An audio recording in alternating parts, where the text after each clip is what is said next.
Who is Barron Trump, really? Is he merely the tall, silent figure who once walked the polished halls of the White House?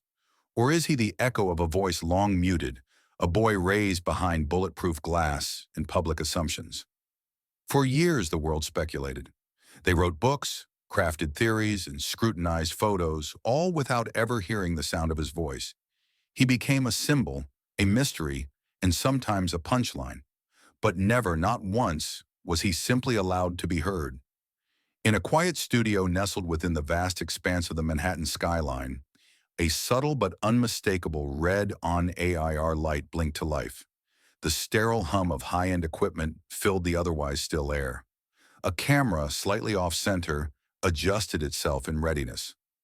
There across the table sat one of the most influential interviewers in American media, a woman whose interviews were known to crack open the toughest shells and reveal the deepest secrets. Yet in that moment, she knew this was different. This wasn't just any interview. This was Barron Trump. The host leaned in, fixing her gaze on him. For all the interviews she had conducted, none felt like this. None carried the weight that this moment did. Barron Trump, the boy who had lived behind a mask of silence for most of his life, was finally speaking. And in that moment, the world would hear him. "Welcome to the Unfiltered Room," she began, her voice tinged with anticipation. "Today we're doing something that, quite frankly, I never thought would happen. My guest is someone the world has seen but never heard. He's been photographed more times than he's been quoted. He's been judged, praised, mocked, and mythologized all before he could even vote." Her eyes softened as she turned slightly toward him. "Barron Trump, thank you for being here." For a long beat, Barron didn't respond. His eyes didn't leave the microphone, and for a moment he seemed unsure of how to engage. Slowly, deliberately, he leaned in. "Thanks for having me," Barron replied, his voice deeper than expected, yet carrying a quiet clarity. It was neither rehearsed nor polished, it was simply honest. The journalist nodded gently, allowing the quiet to settle before speaking again. "I want to begin with something simple, or maybe it's not simple at all. Why now? Why speak up after all these years of silence?" Barron inhaled, his fingers lightly tracing the rim of his water glass. The movement was slow, measured, as though he were still thinking about how to answer the question he had probably pondered 1,000 times. "Because I'm tired," he said quietly. "Not the kind of tired you fix with sleep. I'm tired of being misunderstood by people who never even wanted to understand me. I'm tired of seeing articles written about me like I'm a ghost. And most of all, I'm tired of pretending it doesn't bother me." The journalist sat back slightly, allowing that statement to fill the space between them. "What do you think people assume about you?" Barron's jaw tightened, but he kept his voice steady. "They assume I'm cold, arrogant, spoiled, or worse, that I'm just a blank space, that because I stayed quiet, I must be empty inside. But silence doesn't mean absence. Sometimes it means survival." There was a long pause, not uncomfortable, but thick with the weight of the words that had just been spoken. The host pressed on. "Did you feel like you were surviving?" Barron turned his gaze away from her for the first time, a look crossing his face that spoke volumes. "Yeah, I did. For a long time." The host shifted in her seat, leaning forward with a quiet urgency. "Tell me about the earliest moment you realized your life was different." Barron hesitated. It wasn't that he didn't have an answer. It was that he had too many answers, too many memories jostling for attention.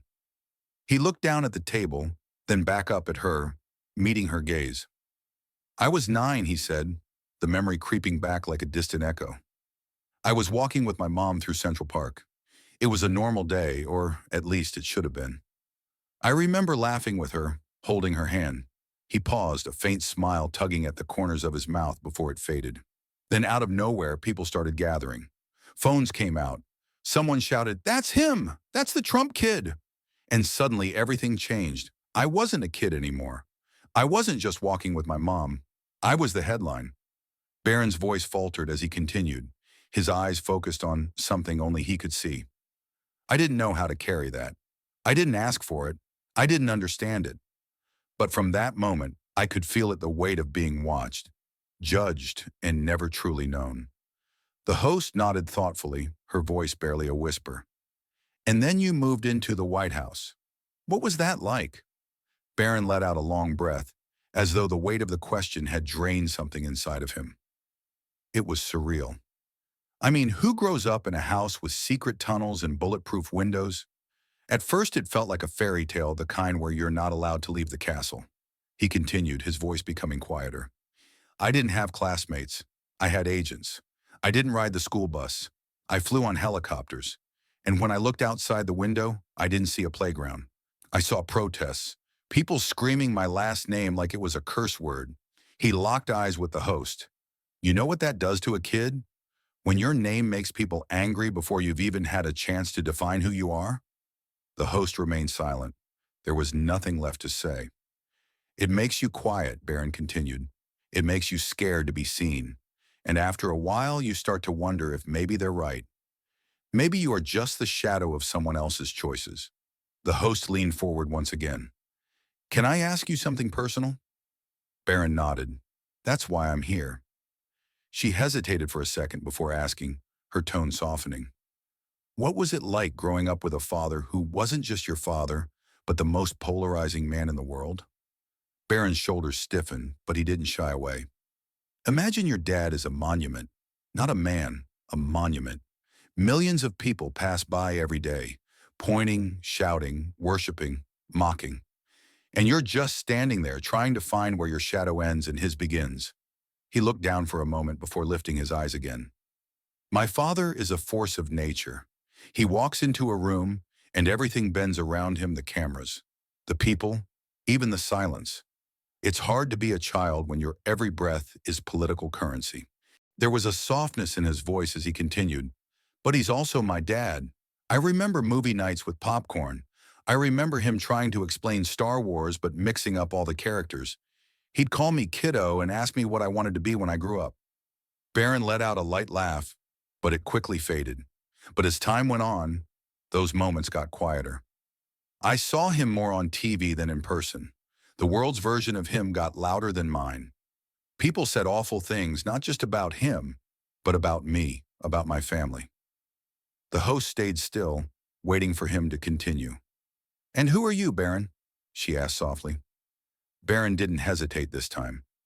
I'm not him, he said firmly. I'm not a slogan. I'm not a headline. I'm not the sum of press briefings and tabloid rumors. I'm someone who's been waiting a long time, just to be seen for me. The host leaned in one last time. If you could stand in front of the world right now, no media filters, no headlines, no political fog, and say just one thing, what would it be? What do you wish people truly knew about you? Barron didn't respond immediately. He looked at the camera, then back to her, his throat tightening. His fingers curled around the base of the microphone, grounding him in the moment. Finally he spoke, his voice soft but filled with the weight of everything he had lived through. I wish people knew that I feel things. The silence that followed wasn't empty. It was full of emotion, a quiet weight that was more meaningful than any words that could be said. I wish they knew that behind every photo they dissected, behind every expression they judged, there was a kid trying to make sense of the noise. I wasn't cold. I wasn't arrogant. I was overwhelmed.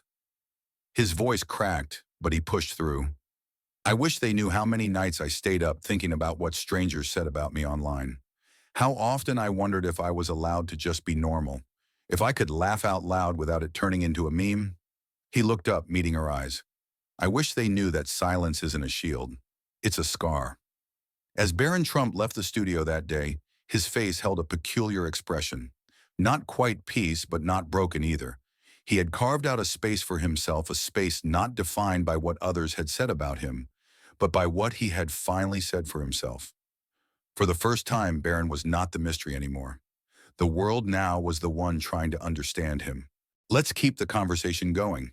Subscribe, share, and drop your thoughts below. Your perspective is valuable and might inspire others.